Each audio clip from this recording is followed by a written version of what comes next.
আমাদের একটা কমন বিষয় হচ্ছে গরু কিংবা মুরগির মাংস রান্না করলে আমরা বেশিরভাগ ভুনা করি কিংবা তেল মশলা আলু দিয়ে কষিয়ে ঝোল করি, কিন্তু এটার বাইরেও যে বিভিন্ন সবজি দিয়েও মুরগির মাংস খেতে অসাধারণ লাগে সেটা কি আমরা জানি? আজকে সেভাবে ট্রাই করেছিলাম বাঁধাকপি দিয়ে মুরগির মাংস। এর জন্য বাঁধাকপি দেখতে পাচ্ছেন আপনারা এই সাইজ করে কেটে নিয়েছি, মাংস ধুয়ে নিয়েছি।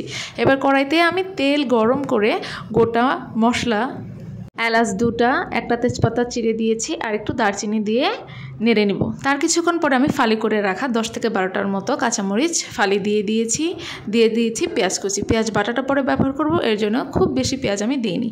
খুব ভালো করে মশলাটা ভেজে নিচ্ছি কিছুক্ষণের জন্য, একদম পুড়িয়ে ফেলা যাবে না। তারপরে আমি দিয়ে দিচ্ছি আদা বাটা, রসুন বাটা আর পেঁয়াজ বাটা।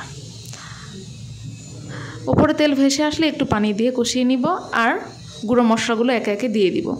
ধনিয়ার গুঁড়ো দিচ্ছি, হলুদের গুঁড়ো দিলাম, একটুখানি মরিচের গুঁড়ো কালার আসার জন্য। এক্ষেত্রে ঝালটা কাঁচামরিচে যাতে হয়ে যায়, আপনারাও রান্না করলে সেই চেষ্টাটাই করবেন। কালার হওয়ার জন্য একটুখানি লাল গুঁড়া মরিচের গুঁড়া দিয়েছি আমি।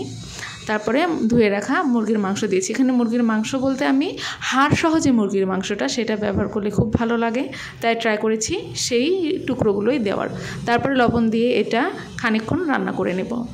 মাংস থেকে পানি বেরিয়ে আসলে ঢাকনা দিয়ে অল্প আঁচে রান্না করে নেব 5 থেকে 6 মিনিট।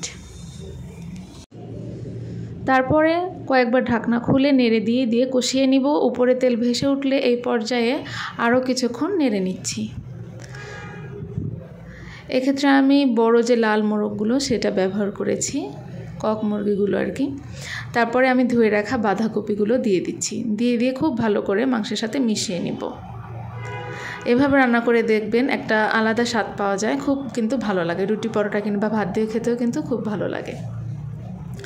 খুব ভালো করে মিশিয়ে নিব। মিশিয়ে নেওয়ার পরে ঢাকনা দিয়ে মৃদু আঁচে রান্না করব। খুব বেশি জোরে জাল দেওয়া যাবে না। দেখুন পাতাগুলো নরম হয়ে এসেছে আর অনেকটা পরিমাণ পানিও বেরিয়ে গেছে।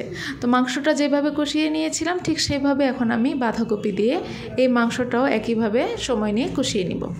পানি শুকিয়ে এলে আমি এ পর্যায়ে হালকা একটু গরম পানি ব্যবহার করব ঝোলের ক্ষেত্রে, যেহেতু একদম মাখা হবে, ঝোল হবে না। তো 2 কাপের মতো পানি দিয়ে দিব। তারপরে কিছুক্ষণের জন্য রান্না করলে কিন্তু হয়ে যাবে। লবণ টেস্ট করে জিরা গুঁড়া দিয়ে নামিয়ে নিব।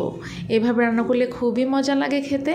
তো আমি তো ফার্স্ট রান্না করেছিলাম সিলেটে এভাবে রান্না করে ওই আপুদের দেখে, তো রান্নাটা ভালোই লেগেছিল খেতে। আপনারাও ট্রাই করতে পারেন। আর এই তরকারির সাথে লাউ শাক ভাজি আর সবজিও ছিল। কেমন লাগলো অবশ্যই জানাবেন। আর আপনারা এভাবে রান্না করলে দেখবেন আরও এভাবে রান্না করতে আপনাদের মন চাইছে। আজকে এই পর্যন্তই। আসসালামু আলাইকুম, সবাই ভালো থাকবেন।